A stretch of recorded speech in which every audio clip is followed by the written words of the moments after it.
welcome once again to another episode of the Theater Professor Vidcast. My name is Terry Dana Jakimiak II, and I'm the Theater Professor, and I hope that everyone is having a wonderful first week in October as we move into the fall weather.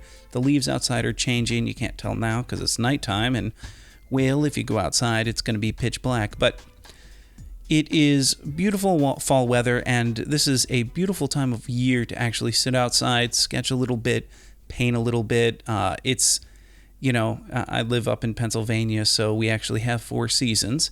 So we get a chance to see as the leaves change color and fall to the ground, and it's an exciting time of year. So we, in that vein, we are going to continue talking about art applications. We're going to probably do one of the final or sort of final installments of Artrage for the iPad. There's more that I'm going to do about it in the future, but there are other applications that I want to mess with, such as Artrage for the desktop, and as you can see, some of these other images here, Sketchbook, I've got on here, Art Studio. Some of these are single to 2 tutorial, long lessons, such as ZenBrush down there, which is a fabulous little app that I really enjoy using. But, I love Artrage. I've loved what I've been able to do with it. Soon I'm going to be sharing with you the complete design package that I did for Adam's Family with all renderings done in Artrage. So you will, but now those were all Artrage for the desktop, so it's a little different, but you'll get a chance to take a look at those. If you haven't already, stop by the website. You can see it up there, way up there in the corner over there. www.thetheaterprofessor.com. Sign up for the newsletter, which comes out kind of regularly right now. I'm getting better with it. I'm learning how to use it. Also, you can follow us on Twitter at THTRProfessor, and of course our Facebook page, The Theater Professor. These are all ways that I like to engage with you guys. You're probably watching this on the YouTube channel, so if you haven't already, subscribe to that as well. I just like having people subscribe to everything I have. Forgive me. Also, and again, I don't spout it enough, if you find these videos helpful and you want to toss $1 or $2 my way, I have a Patreon account. Patreon is a way to support artists, whether they're musical artists or visual artists, do what they do for a couple dollars. It's like if I were sitting out on the street sketching and you stop by and you toss me $1. There's no pressure to do that.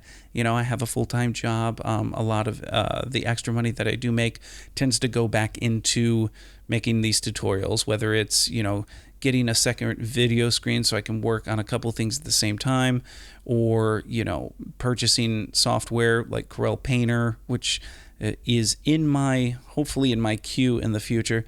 So again, no pressure, but I do like to announce it every once in a while. I don't do it often, but as an artist and as a teacher, I love doing these videos for free and allowing people to be able to see what they can do. I had a wonderful teacher in grad school who taught me how to draw. He passed away recently.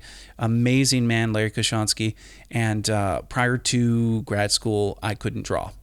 And he changed what I did. So I like to continue that tradition to help other people out there, whether it's learn new programs or sketch or whatever it is. Right now, though, we are going to continue on our Artrage for the iPad. So let me click on that icon. Everybody's probably done that a couple times now. And here we are. This was something that I was messing with earlier. What we're going to be talking about today is watercolor and the canvases and how the canvases can help to create certain looks and effects. So what I'm actually going to do is I'm going to go back to the gallery and we're going to start a brand new painting. Look at that, new painting. And in our presets, let's go ahead and let's just pick something, because we're going to be doing watercolor. I'm going to pick the paper dash watercolor here. I'm not going to change anything else. I'm going to leave it as is. And we're going to click done.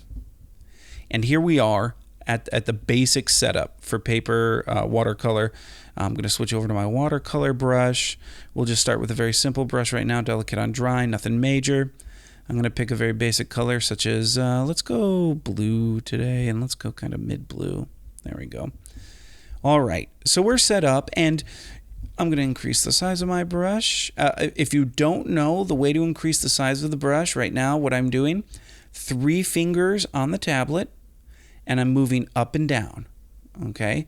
So it's a real easy way to increase the size of your brush. We're going to increase all the way up to 100%. And I'm going to lay down just a patch of color right now. There we go. Look at that. I have a patch of color. One of the things that I want to see you to look at, I'm going to zoom in here and see how, and it's going to pop out. It does that sometimes. I'm going to zoom back in, and you see how the edges have, it's textured, as if the watercolor was indeed, filling in grain area of the paper. Okay. This is important. We're going to talk about this as we continue on. I'm going to zoom back out.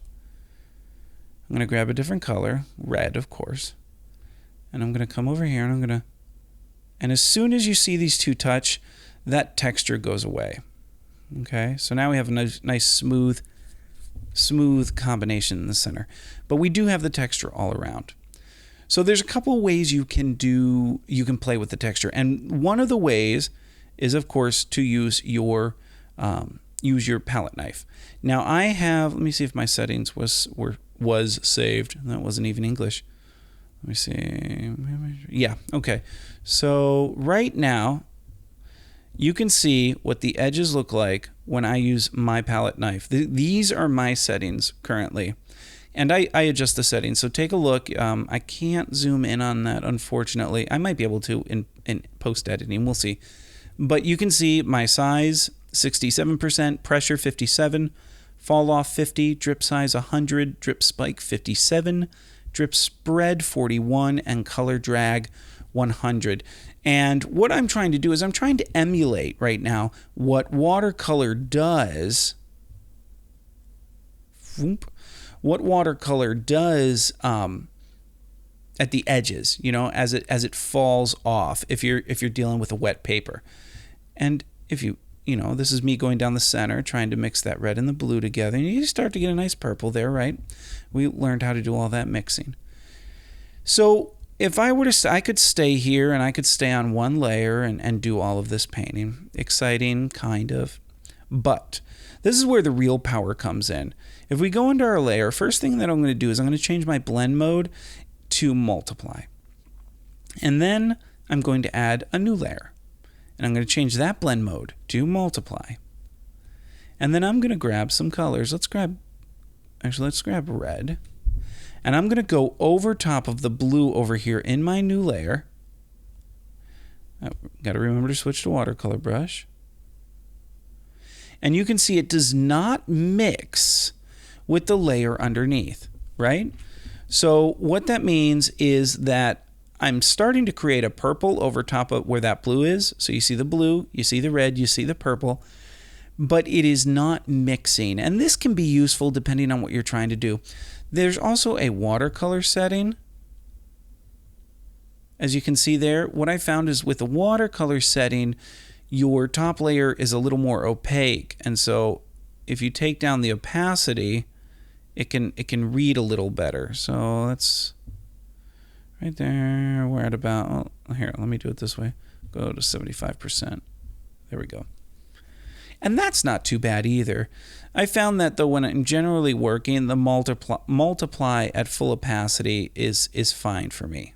Okay, depending on what I'm trying to, all of this comes down to art. What are you trying to accomplish? What are you trying to create? And then again, I'm going to grab my palette knife. Oops, it's too big right now. So, oops, I'm going to go back. Again, 3 fingers, and I'm going down. There, that's a little better. And, you don't have to do this. I just do it because I love the feel of it. Do-do-do. Do-do-do. There we go. And if you feel like the blending there, again, is too dark, you can always adjust the opacity of your top layer. Okay.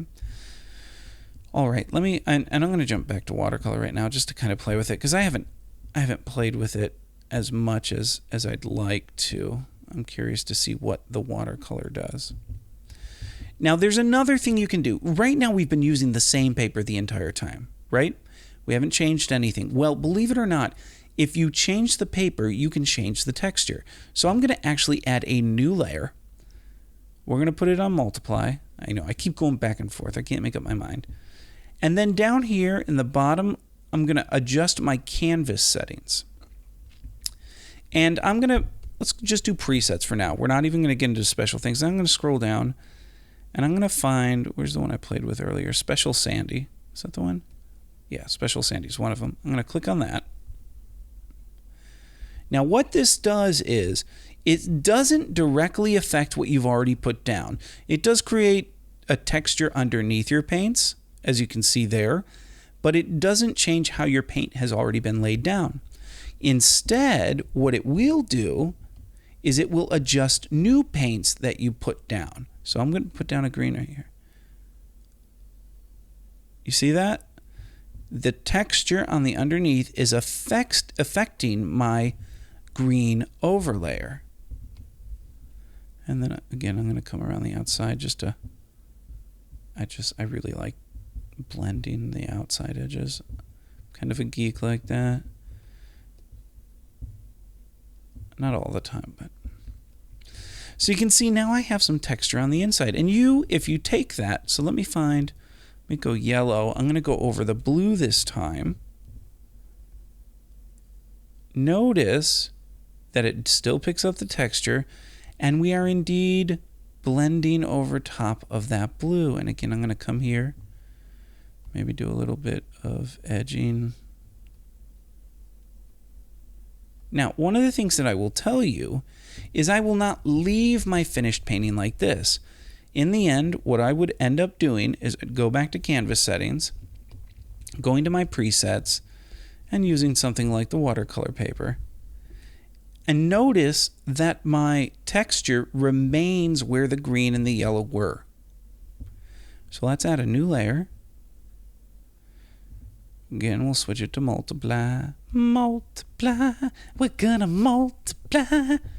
That's not a song I've ever heard before. I apologize. Going to canvas settings. There's another preset that I was playing with earlier. It is Special Course. Click Done. Let's find a new color. A new color. Let's go. Oh, I like this. Here.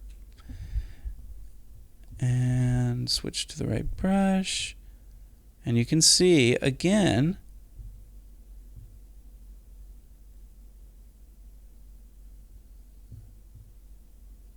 where the texture is being picked up. And then we maybe go into the palette knife. And we adjust some of the outside edges. Maybe even come in the middle a little bit in places. And go up to 100%. Right there.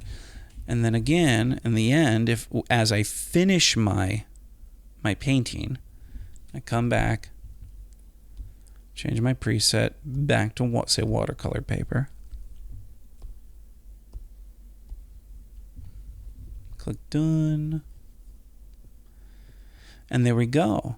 So this texture is really, you're starting to see how you could incorporate texture into your painting.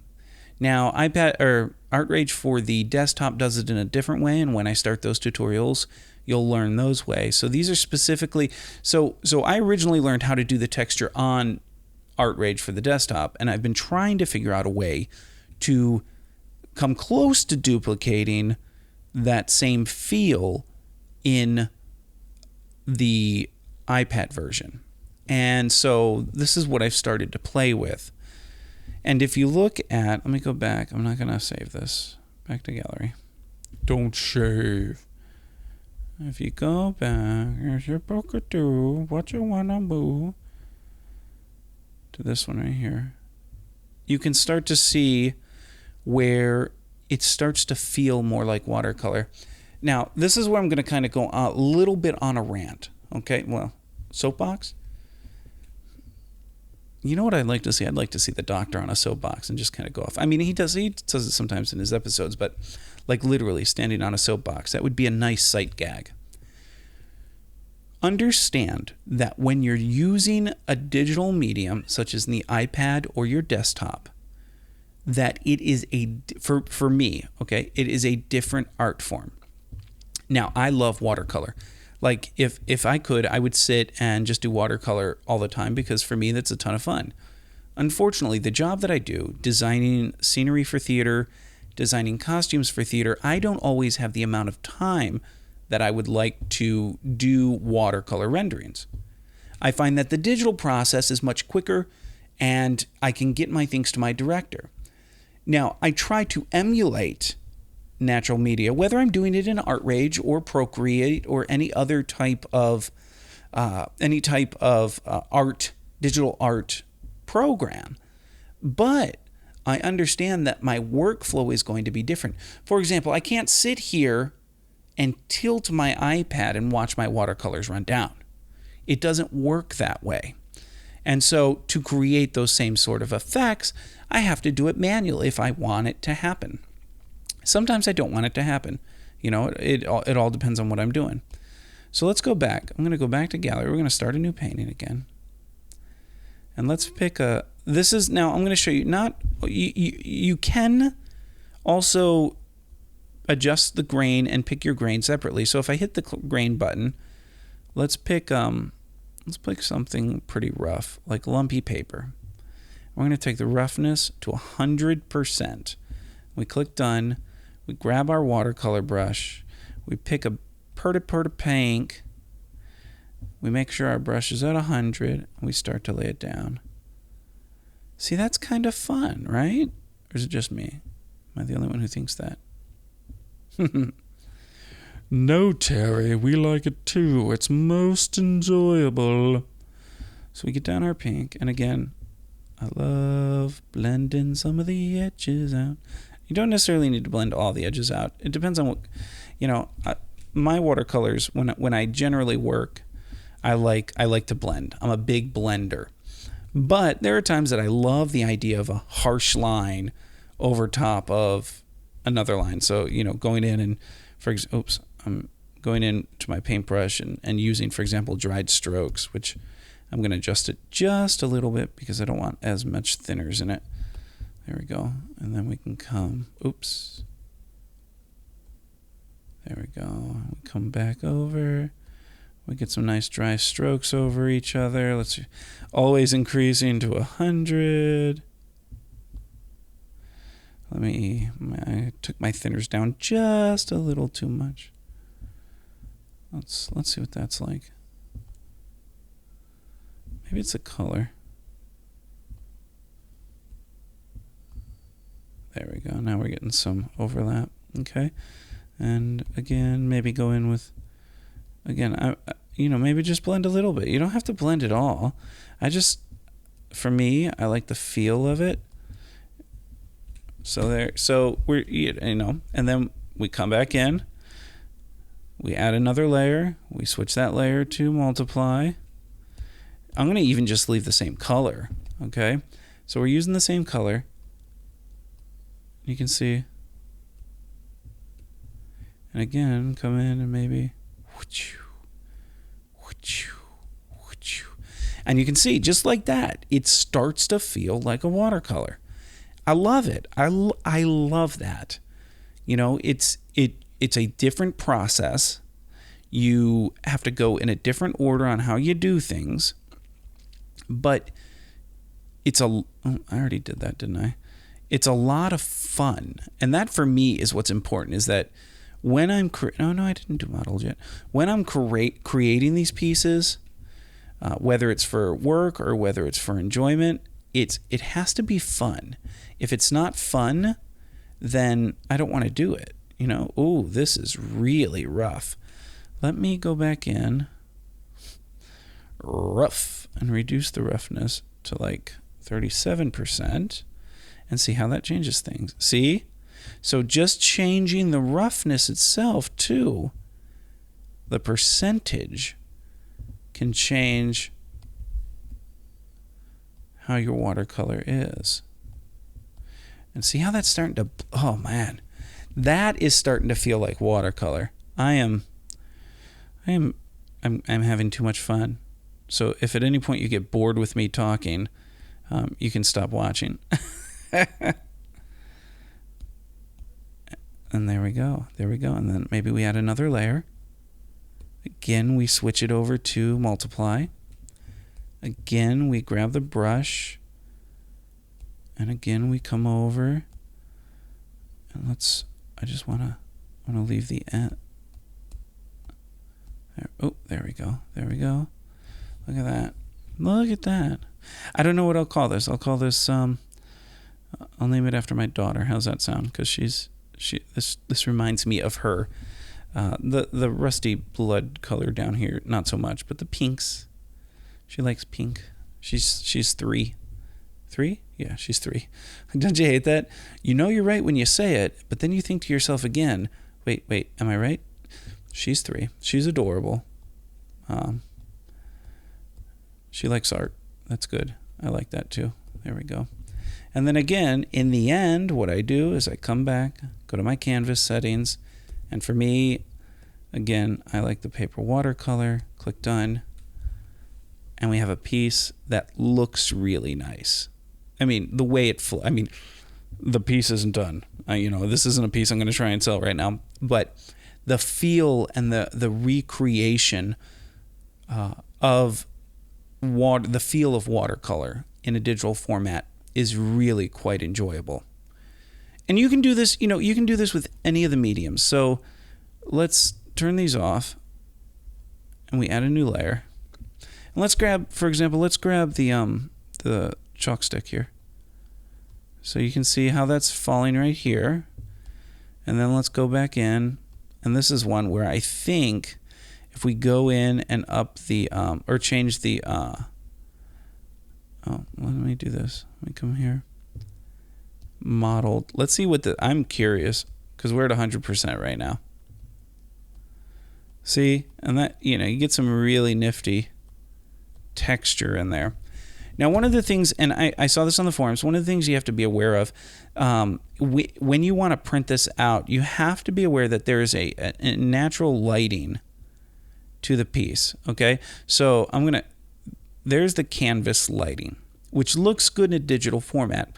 Understand, though, if you're going to print this, you probably want to turn that digital lighting off because the lighting in whatever room that you're in may not be coming from the direction that this lighting is coming from.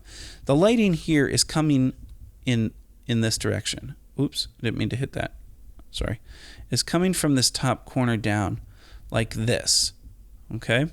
So unless you plan on having a light shining directly in that direction, I suggest that when you're printing it out, I suggest you turn off the canvas lighting. And one of the things, you'll look at, you'll go, well, now it looks really flat. But if you're printing on canvas or some sort of textured paper, it won't, okay? What it'll do instead,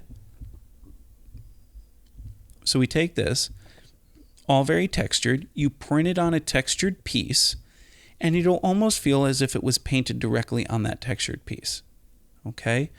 So when you're working, feel free to have the canvas lighting on. That helps, you understand what's going on. But my suggestion would be when you print to turn off that canvas lighting. The feeling is that you're going to have a better end product. Now, again, you can do this with many of the other things, like you just grab a tube of paint. Oops, I'm on a layer that doesn't exist. So I'm going to add a new layer. There we go. And you can see some of that highlights and shadows. Now, if you look at this, the light's actually coming from the top left. Oh, I see. Because it's all based on, that's fine. And I'm going to grab my palette knife, and I am actually going to oh, no. I want to save this. Let me call this. I realized I never saved this. Call it mine. Okay, there we go. And now what I'm going to do is I'm going to just go back. Okay, yeah, that's fine. Actually, I want to reset. Oh, wrong button. And reset, so I get back to this. But you see how this is, let me get it bigger. This is picking up the texture too.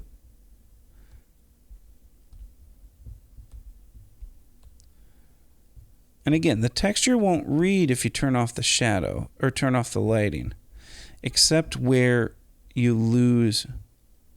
So see right here on the edges, see how it's very flat? But that's fine. If you're printing it, it's not a big deal. So one of the things that I'll tell you this week, if you're looking at trying to learn a little bit more on this, is play with the textures. Play with the different papers. Mix and match the papers. Have some fun with it.